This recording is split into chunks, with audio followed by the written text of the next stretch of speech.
Uh, Good morning, everyone.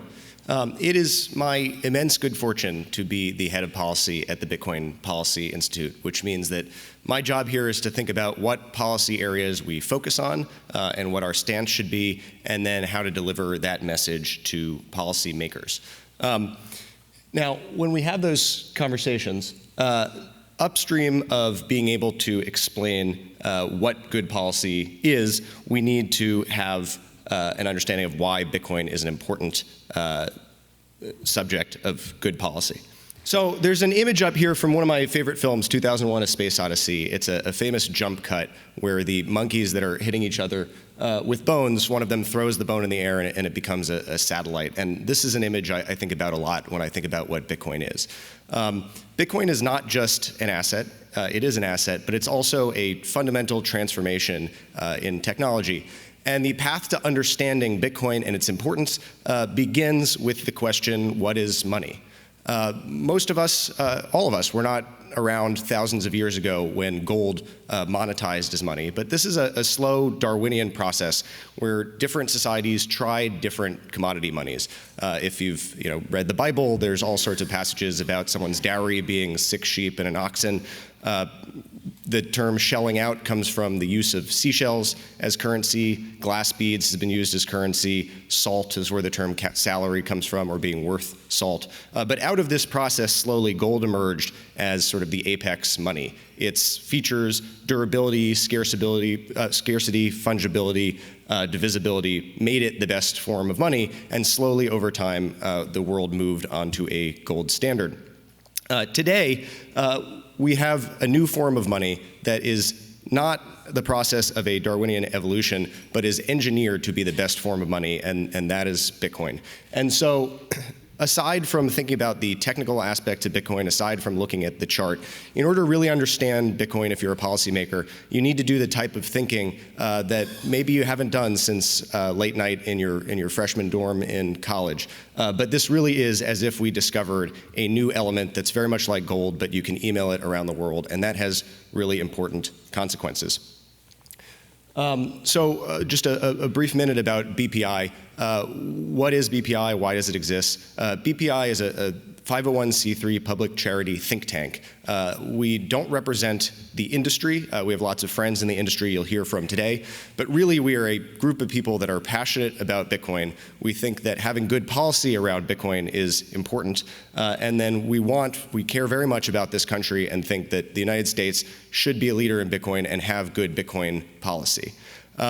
For that reason, we speak in a different register than other policy groups when we talk about Bitcoin.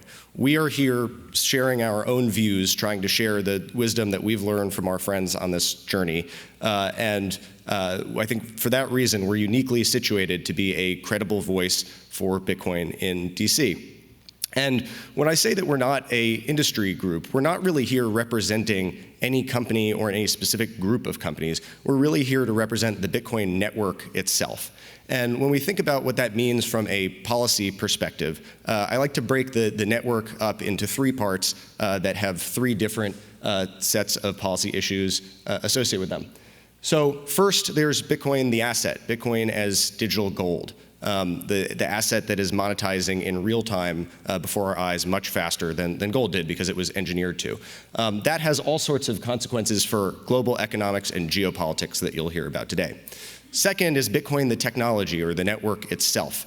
The tools that are being built on Bitcoin, the innovation, the many startups that are being built around Bitcoin.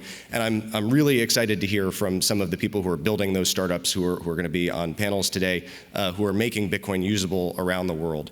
And it's very important to support that work from a policy perspective. And finally, mining and energy. Bitcoin uses a proof of work mechanism that ensures its scarcity and ensures its neutrality and censorship resistance, and we need to have good policy on that axis as well. Okay, so starting with Bitcoin, the asset. As you'll hear in more detail today from our executive director, Matt Pines, monetary shifts tend to go along with and be downstream of geopolitical shifts.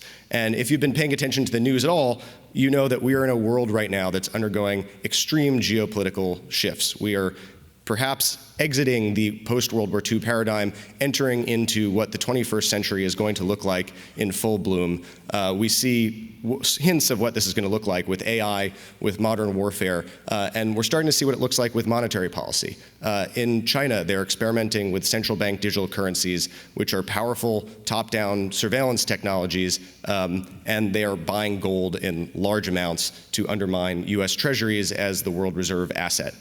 We think that when the United States looks at what the future should be for our monetary policy, the right answer is some combination of private stablecoins that don't have the downsides of central bank digital currencies, but allow dollars to move around the world seamlessly and allow people to get access to them, plus Bitcoin as the neutral reserve asset to go along with it.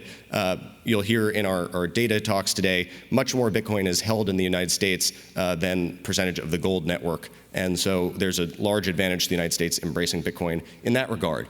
How do we embrace Bitcoin? Well, three policy ideas. One is we need to own Bitcoin.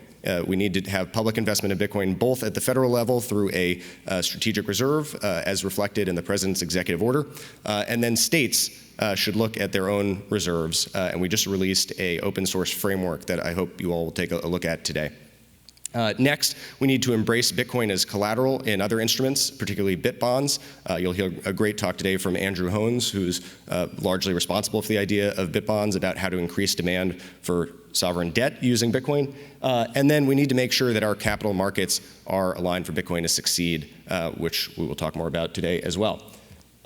Moving on to Bitcoin, the network. The most important thing to understand about the technology of Bitcoin is that it is infrastructure. It's not just a tech product. This is much more similar to the emergence of the internet than it is a social media company or some new payments technology on a standalone basis. And our policy needs to reflect that. We need to modernize our laws, specifically our illicit finance laws, to recognize the fact that Bitcoin and Bitcoin non-custodial tools they operate on a peer-to-peer basis.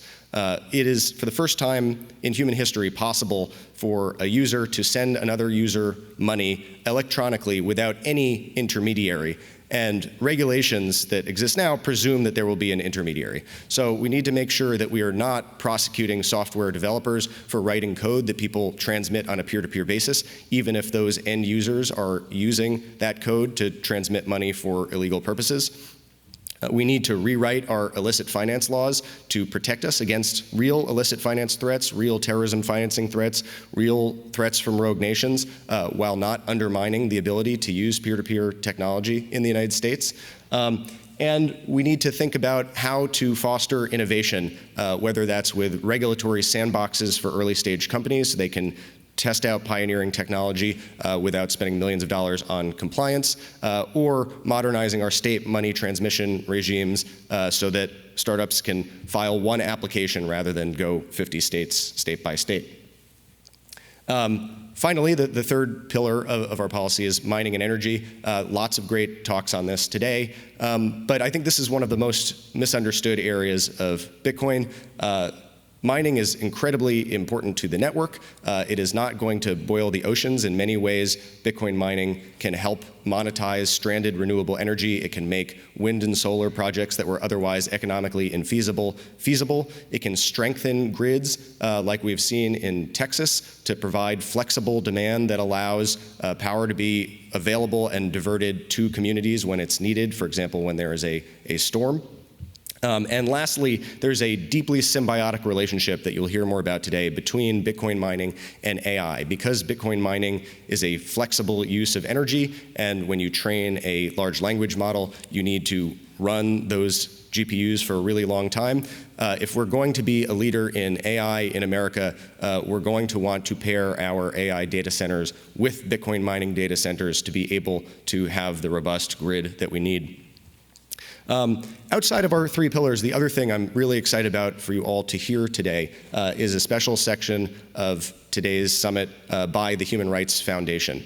So you can hear directly from human rights activists from around the world how Bitcoin is a tool for freedom, how Bitcoin can help you move your wealth out of authoritarian countries, save yourself from capital controls, from confiscation, and specifically how you can use privacy tools to accept donations in a way that is less likely to imperil your life than having traditional wire transfers or cash or however else you might get money into a country.